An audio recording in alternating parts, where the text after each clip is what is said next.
The Conspiracy Hotel. I'm Jason Horton. I'm Rebecca Lieb. And this is Ghost Town.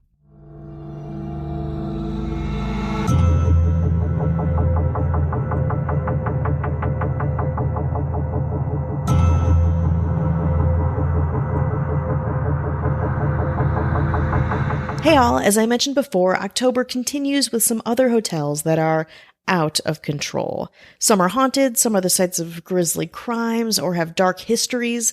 The hotel we're talking about today, the Hotel De Bilderberg, is nestled in the quaint town of Oosterbeek, Netherlands, and it is home to one of the most powerful conspiracies on the planet.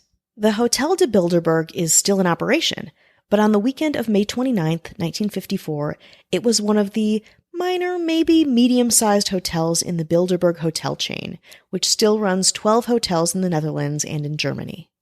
So on this weekend, a conference was held at the hotel. No big deal, right? It was spearheaded by a couple people, most notably a Polish politician in exile named Joseph Redinger, who was obsessed with America. Not like Anglophile, super patriotic obsessed, but like very anti-American, and he wanted to make a plan.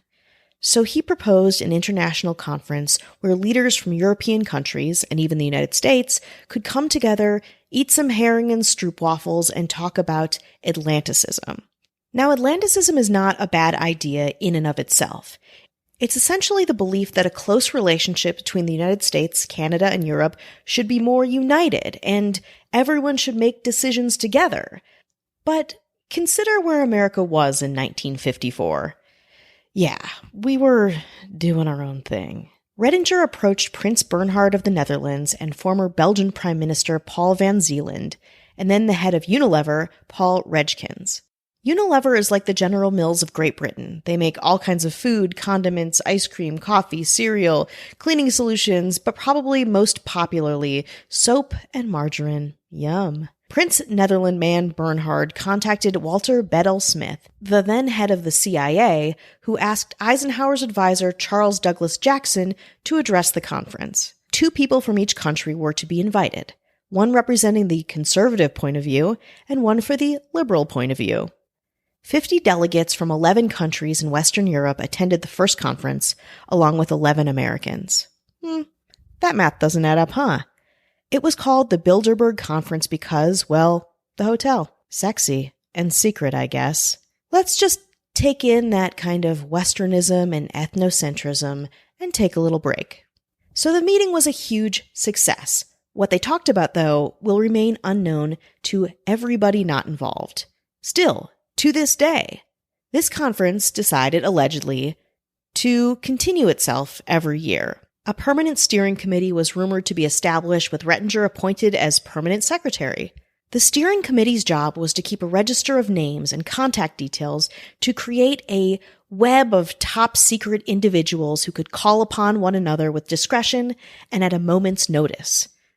Conferences were then rumored to be held in France, Germany, and Denmark, and in 1957, the first U.S. conference was said to have been held in St. Simon's Island, Georgia, with a large stipend from Ford Motors.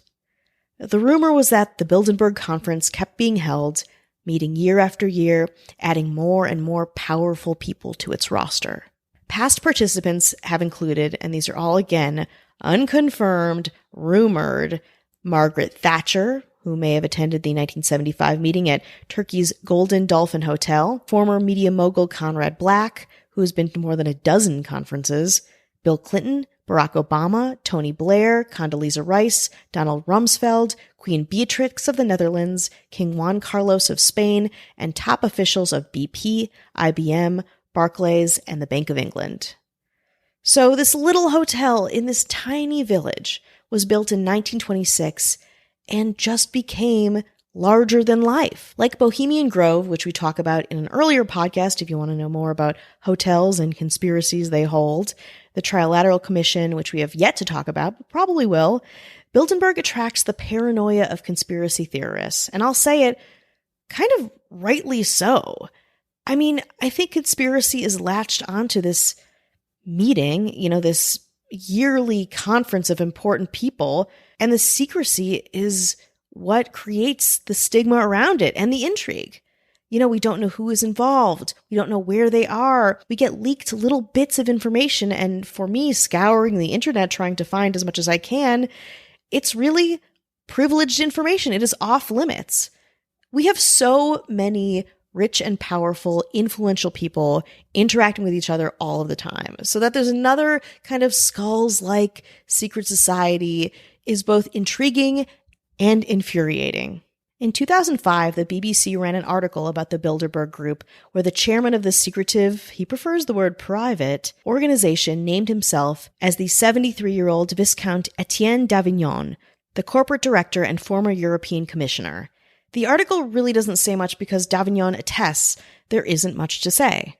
Quote, "It is unavoidable and it doesn't matter," he says. "There will always be people who believe in conspiracies, but things happen in a much more incoherent fashion." What are you talking about? That gives me nothing and honestly turns up the chaos. When you talk about this committee that's been meeting for so many years as like incoherent or things around what people believe as being incoherent, that doesn't calm me down, In 2009, the group put out a rare and odd press release laying out their vaguish mission, creating a, quote, better understanding of the complex forces and major trends affecting Western nations. Great, thanks. But if you want a piece of the action, you can get a room at the Hotel De Bilderberg for like $100 a night. It comes with a flat screen TV, AC, Wi-Fi, and a balcony upon request. There's a pool, a sauna, it's pet friendly, and hell, there's even a Bilderberg breakfast, so you can eat before you conspire with your rich European friends.